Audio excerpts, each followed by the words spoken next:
कि गेहूं के साथ घुन भी पिसता है और ऐसा ही कुछ हो रहा है अल-फलाह यूनिवर्सिटी में, जहां आतंक के हेडमास्टर तो पुलिस की गिरफ्त में हैं, कुछ फरार हैं तो कुछ ऐसे भी हैं जो यहां सच में शिक्षा लेने आए थे। लेकिन आतंकियों के बीच अब ये भी बुरी तरह फंस चुके हैं और यही वजह है कि अब ये आम छात्र भी मुंह छिपाकर यहां से भागने में ही भलाई समझ रहे हैं। अल-फलाह के बाहर से छात्र और डॉक्टर्स किस तरह घरों की तरफ भाग रहे हैं, किस कदर डरे हुए हैं, आप खुद सुन लीजिए। कल आप इलाज कराने आए? इलाज कराना आए जी। तो क्या है अंदर स्थिति? डॉक्टर नहीं मिले। क्या कौन जी? मेडिसिन वाले डॉक्टर है नहीं उसमें। नहीं। हाँ जी। तो इससे पहले कभी आए थे आप? हाँ पहले अभी आए थे, पहले तो भीड़ भाड़ रहती थी यहाँ पे। हाँ। हाँ अब अभी क्या स्थिति है?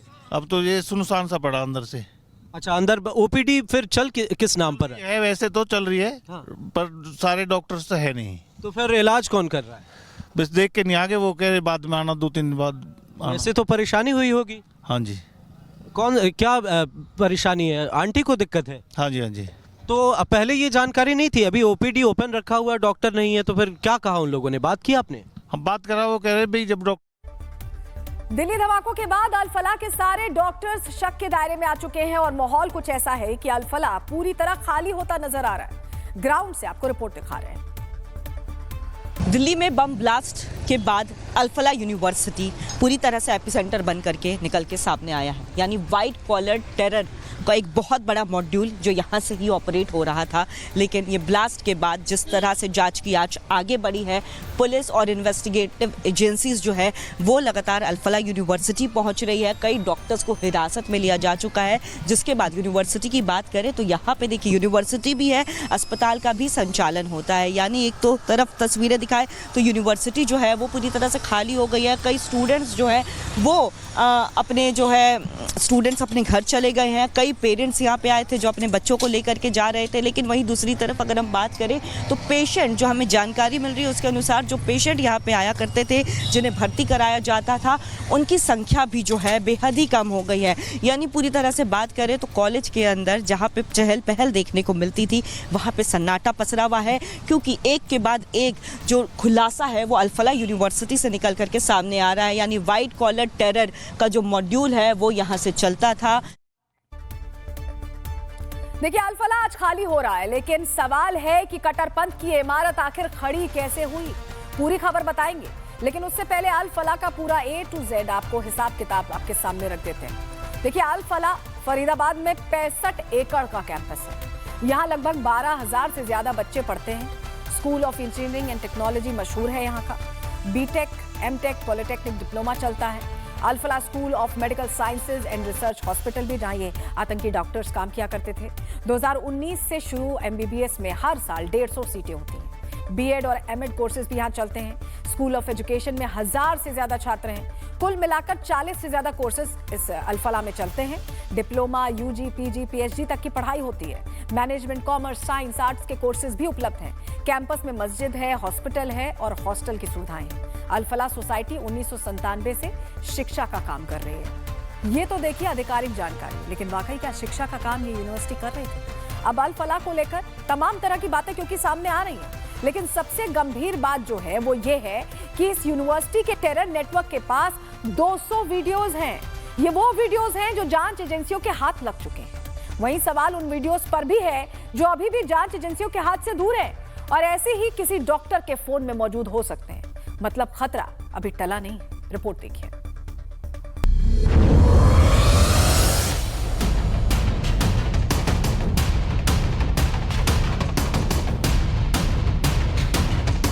क्या डॉक्टर उमर ने वीडियो देखकर बम बनाया?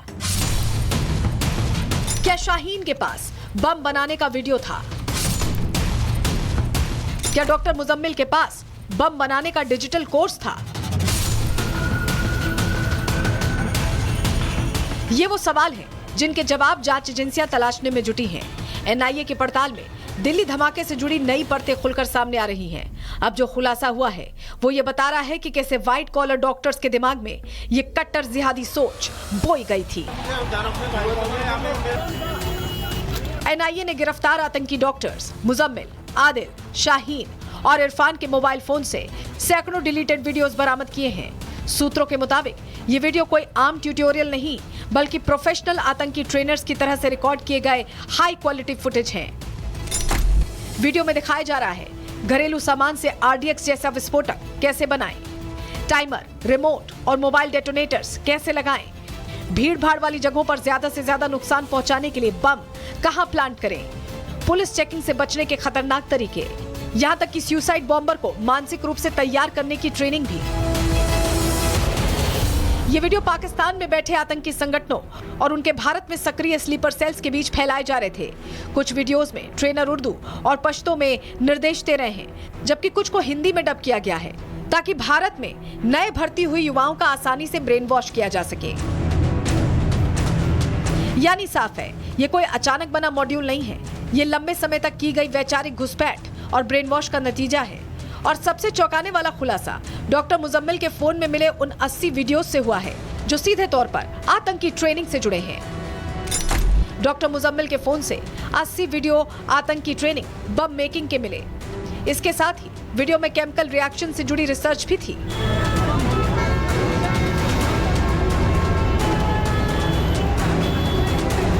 लेकिन डिलीटेड डेटा में एक और खतरनाक जानकारी मिली और वो है दिल्ली, यूपी, मुंबई और कई राज्यों के धार्मिक स्थलों और भीड़ भाड़ वाले मार्केट्स के वीडियो। यानी प्लान सिर्फ दिल्ली धमाके तक सीमित नहीं था, ये एक पैन इंडिया टेरर ऑपरेशन था जिसका पहला धमाका दिल्ली में हुआ और आगे कई टारगेट्स लाइन में थे। जैश का डॉक्टर मॉड्यूल सिर्फ डिजिटल कट्टरता तक सीमित नहीं था।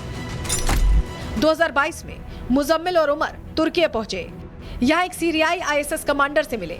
ये मुलाकात जैश के इशारे पर हुई। सीरियाई कमांडर ने बम बनाना सिखाया। जैश के इस व्हाइट कॉलर मॉड्यूल की परतें दिन पर दिन खुलती जा रही हैं, लेकिन एक बात तो साफ है, ये सिर्फ डॉक्टर नहीं, आतंकी सोच से हाईजैक किए गए पेशेवर थे और दिल्ली के अलावा कई शहरों में खून की होली खेलने की तैयारी में थे। ऐसे में अब सवाल यही है कि देश के अंदर पनपते इन आतंकवादियों के कितने गुट अभी हमारे और आपके बीच घूम रहे हैं। देश के अंदर आतंक के कितने डॉक्टर एक अस्पताल में बैठकर इलाज करने का नाटक रच रहे हैं और आतंक के कितने डॉक्टर्स ने अपने घर में बारूद की प्रयोगशालाएं खोल रखी हैं।